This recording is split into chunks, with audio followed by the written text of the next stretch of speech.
ఈరోజు మేము అడ్డుకుంటాం, మేము ఇది చేస్తాం, దీన్ని అడ్డుకోవాలంటే పాలసీని పారలైజ్ చేయాలని ఆలోచన చేస్తున్నారు వారు. మేమేమంటున్నాము, పాలసీకి సంబంధించిన ఒడిదుడుకులు ఉంటే తప్పకుండా దీన్ని సరి చేసుకోమని చెప్పండి. ఈరోజు మేము వస్తే భయపడతాం, తిడతాం, కొడతాం, ఇది చేస్తామంటే ఆంధ్రప్రదేశ్లో ఏ విధంగా 5 సంవత్సరాలు వెనుకకు పోయినరో ప్రజలందరూ చూస్తూ ఉన్నారు. వీళ్ళు మళ్ళీ ఒకసారి ఏమైనా తప్పిపోయి వచ్చే ప్రయత్నం చేద్దామని చూస్తున్నారేమో, వీళ్ళు కూడా అట్లానే అయిపోతున్నారని వీళ్ళని రానియకుండా కూడా చేస్తారు.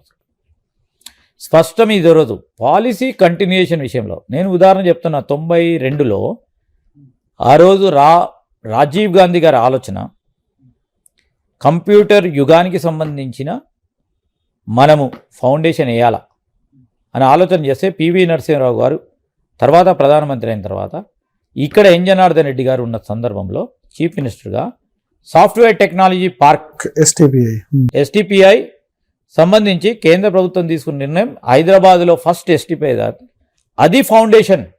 అప్పటి నుంచి కంటిన్యూషన్ ఆఫ్ ద పాలసీస్ జరుగుతూ ఉన్నాయి. ఎప్పుడు కూడా సాఫ్ట్వేర్ కంపెనీ నువ్వు వస్తే బాగుండదని కూడా అనలే. ఇప్పుడు అదే అనే క్రమంలో చేస్తూ ఉన్నారు వీళ్ళు. బీఆర్ఎస్ వ్యతిరేకంగా ఈ విధంగానే ఇప్పుడు మాట్లాడుతూ ఉన్నారు కదా. రేపు పొద్దున నేనేమంటున్నా అంటే కంటిన్యూషన్ ఆఫ్ పాలసీస్ ఉంటే పెద్ద ఎత్తున మనకు కంపెనీస్ వచ్చే అవకాశం ఉంటుంది. తద్వారా ఈరోజు మేము పెట్టుబడులను ఎందుకు రమ్మంటున్నాము? ఆఖరి ఒకటి ప్రధానంగా ఇక్కడ యువతకు ఉపాధి దొరకాలి, పెట్టుబడులు రావాలి, పరిశ్రమలు ఏర్పాటు చేయాలి, 10 మందికి 10 కుటుంబాలకు ఉద్యోగాలు దొరకాలనే ఉద్దేశం తప్ప పెట్టుబడులు వస్తున్నాయని పేపర్ వర్కే కాదు.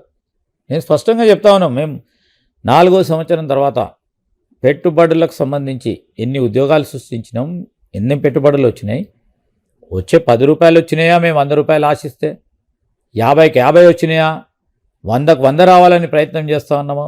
మా కృషిని, మా ఆలోచనని ప్రజల ముందర పెడతాం. గతంలో అన్నారు బీఆర్ఎస్ కంటే ఇంకా డబ్బులు తీసుకొస్తాం, పెట్టుబడులు ఇన్వెస్ట్మెంట్ తప్ప తక్కువ అయితే తీసుకురామని. ఇప్పుడు తీసుకొచ్చాం కదా అట్లనే. అది ఇప్పుడు ఆ లెక్కలు చూస్తే తెలియదు.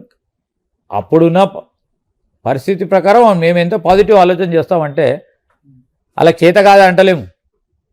అప్పుడున్న పరిస్థితుల్లో తీసుకొచ్చారు, పాలసీ నడిపించిండ్రు అని అనుకుంటున్నాం తప్ప ఇది కాదు అది కాదు ఒక నెగిటివ్ ఫీలింగ్ తీసుకొస్తే అది ప్రభుత్వం పైన పడుతుంది, రాష్ట్రానికి సంబంధించిన ఒక రిఫ్లెక్షన్ మీద పడొద్దనే ఉద్దేశంతోనే ఈరోజు మేము తీసుకొచ్చినాం. ఇంకా తీసుకొచ్చే బాధ్యత ఉంది.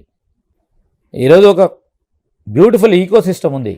ఆ ఈకో సిస్టమ్ని 2 సంవత్సరాల పరంగా కూడా ఇంకా పటిష్టంగా ముందుకు తీసుకెళ్లే ప్రయత్నం చేస్తున్నాం. ముఖ్యమంత్రి గారిని ఎప్పుడైనా చూడండి, ఏ పాలసీ విధానానికి సంబంధించి మేము దాన్ని విఘాతం కల్పియము, మంచి పాలసీని ఇంకా పటిష్టంగా ముందుకు తీసుకెళ్తామని స్పష్టంగా చెప్పడం జరిగింది. That reflects a broad thinking. దాన్ని పక్కన పెడతా అంటే ఎట్లా?